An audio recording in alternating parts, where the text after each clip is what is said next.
Teori kriminologi. Topik ke-20 dari 75 topik. Kedudukan korban dalam sistem peradilan pidana, bagian keempat. Salah satu pionir viktimologi adalah Hans von Hertig yang membuat kategori 11 macam korban. Kategori itu dibuat berdasarkan alasan mengapa korban mengalami viktimisasi, yaitu, 1. Mereka yang tergolong muda, karena mereka memiliki tubuh yang lemah. Orang yang tergolong muda, tentunya adalah bayi, balita, anak-anak hingga remaja. 2. Perempuan, karena fisiknya dianggap lebih lemah daripada pria, dan tentunya dalam hal ini termasuk perempuan yang sedang mengandung. 3. Orang tua atau di Indonesia dikenal dengan sebutan lansia atau warga senior, juga karena lemah. 4. Mereka yang lumpuh secara mental atau menderita keterbelakangan mental, kecanduan obat, narkotika dan alkohol, karena mereka tidak dapat belajar mempertahankan diri atau mengenali bahaya, termasuk pula di sini para penyandang disabilitas atau orang berkebutuhan khusus. 5. Imigran, kaum minoritas karena tidak mendapat respek dari masyarakatnya. 6. Orang yang tertekan atau orang yang sedang menderita depresi, karena keapatisannya membuatnya rentan terhadap viktimisasi. Orang-orang apatis ini kita contohkan adalah pecandu game, gamer yang sedemikian kecanduannya, kemudian menjadi apatis, antisosial sehingga menolak berinteraksi dengan orang-orang di sekitarnya, termasuk tetangga dan keluarga maupun tetangga. 7. Orang yang serakah, keserakahannya mendorongnya mengalami viktimisasi. 8.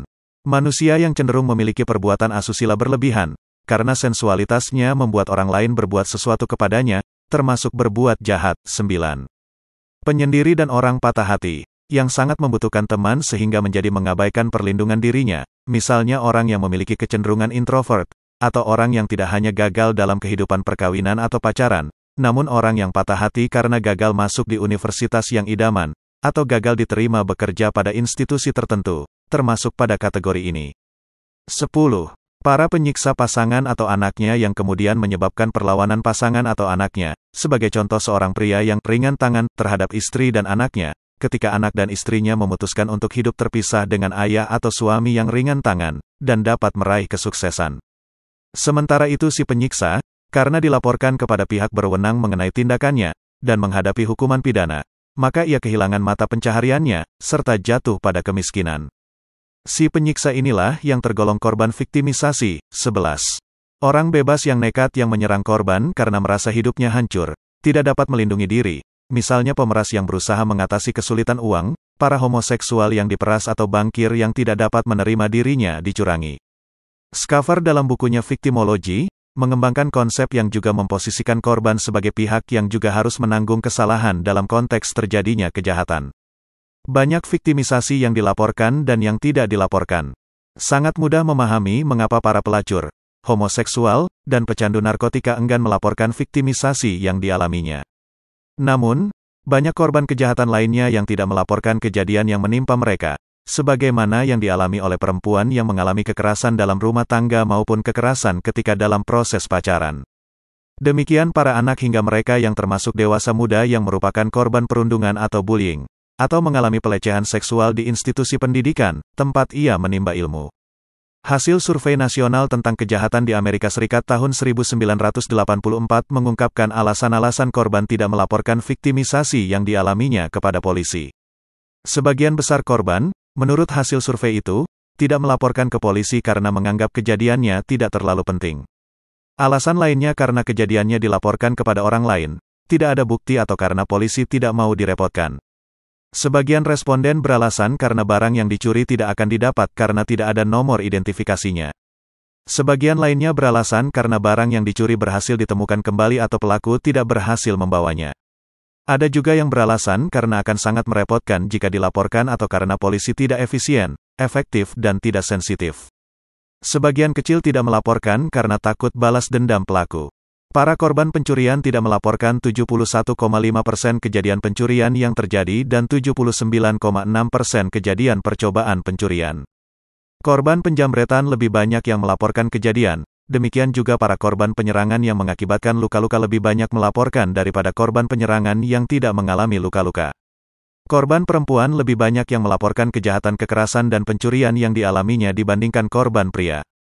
Korban berkulit hitam lebih banyak melaporkan kejadian kekerasan, sementara korban kulit putih lebih banyak melaporkan pencurian. Di Indonesia sendiri, korban-korban viktimisasi yang enggan melapor kepada pihak yang berwenang tidaklah sedikit. Kita bisa melihat pada kasus-kasus kekerasan dalam rumah tangga yang menimpa banyak kaum perempuan di negara ini. Para korban masih sangat banyak yang tidak dilaporkan karena berbagai alasan, misalnya karena, dalam kasus tersebut, sulit untuk mencari saksi, ataupun mendapatkan bukti kuat. Lalu ada faktor ketergantungan ekonomi, doktrin agama, alasan tidak ingin anaknya mengalami trauma karena perceraian, ancaman dibunuh oleh pasangan hidup, dan lain sebagainya. Kasus lain yang rentan menjadi korban viktimisasi, misalnya korban perundungan dan pelecehan seksual di institusi pendidikan yang enggan melapor ke aparat keamanan, dengan berbagai alasan, seperti takut dikatakan mengada-ada, karena ketiadaan bukti dan saksi, pencemaran nama baik dan institusi, proses pelaporan yang rumit, ancaman tidak naik kelas atau tidak lulus ujian tertentu, dan lain sebagainya. Ada sebuah survei yang juga menanyakan alasan mengapa para korban melaporkan kejadian viktimisasi. Alasan yang dikemukakan paling banyak adalah karena korban mengharapkan barang yang dicuri dikembalikan.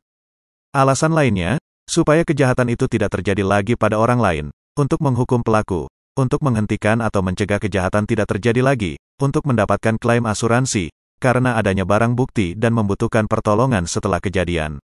Survei ini juga menemukan 3 variabel yang menentukan apakah korban akan melaporkan viktimisasi yang dialaminya atau tidak. Pertama, keterikatan korban dengan komunitasnya. Korban yang mengetahui masalah-masalah dalam komunitasnya dan yang aktif dalam program anti kejahatan di komunitasnya lebih cenderung untuk melaporkan viktimisasinya. Kedua, kepercayaan korban bahwa polisi akan dapat menangkap pelaku.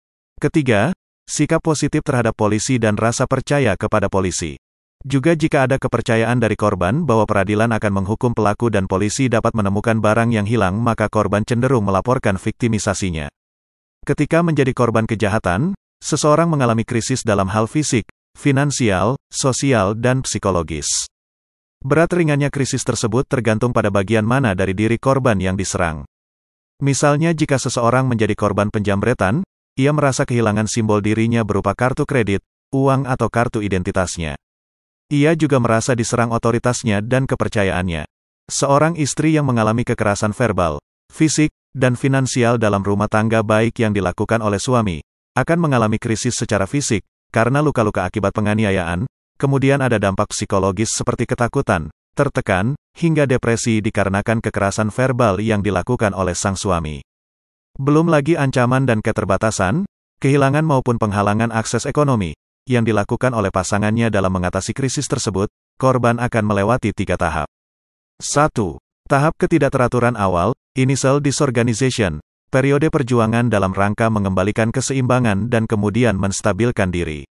Prosesnya bisa memakan waktu dalam hitungan jam atau hari. Sebagai contoh, seorang yang baru saja menjadi penjamretan telepon selular, setelah menyadari dirinya kehilangan telepon selular, dan sesudah ia berupaya agar telepon selularnya didapatkan kembali dengan mengejar pelaku dan berteriak minta tolong, tanpa hasil. Ada saat ia terdiam, tanpa bisa melakukan apapun. 2. Tahap mengingat kejadian. Pada tahap ini korban kehilangan nafsu makan, sulit tidur dan tidak dapat berkonsentrasi saat bekerja. Tekanan darahnya tidak stabil dan mengalami konflik emosi saat berhasil memahami kejadian. Kembali pada contoh korban penjamretan telepon selular. Pada tahap ini, si korban mungkin akan merasa gelisah, karena semua nomor kontak orang-orang terdekat, ataupun orang-orang lain yang menurutnya penting untuk dihubungi. Ia juga akan merasa bingung, disebabkan oleh kehilangan dokumen penting yang ia simpan di telepon selular tersebut, dan merasa sedih karena sebagian memori akan suatu peristiwa dalam bentuk foto atau video juga ikut hilang bersama hilangnya telepon selular miliknya tersebut. 3. Tahap di mana mereka kehilangan rasa takut, sedih, mengasihani diri sendiri, rasa bersalah dan rasa marah.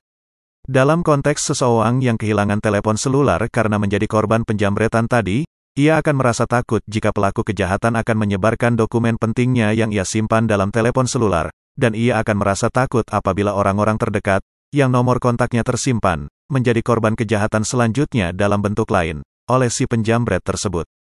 Tentunya orang yang menjadi korban peristiwa ini, akan menyesali, mengapa ia tidak berhati-hati dan bijaksana dalam berkomunikasi menggunakan telepon selularnya, sekaligus merasa amat sangat marah, terhadap pelaku penjamretan, karena menyebabkan hilangnya harta, nomor kontak, hingga sampai hilangnya dokumen.